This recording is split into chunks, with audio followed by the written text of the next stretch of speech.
कलिंगडची चटणी वापरून मी इथे आज घावण बनवणार आहे. 100% हेल्दी आणि पौष्टिक.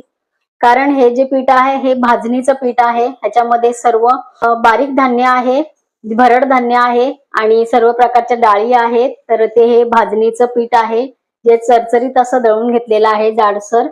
आणि त्यामध्ये अर्धा मी घातलेला आहे बीट आणि 4 चमचे मी इथे मोठे भरून 4 टीस्पून मी इथे घेतलेली आहे कलिंगडची चटणी.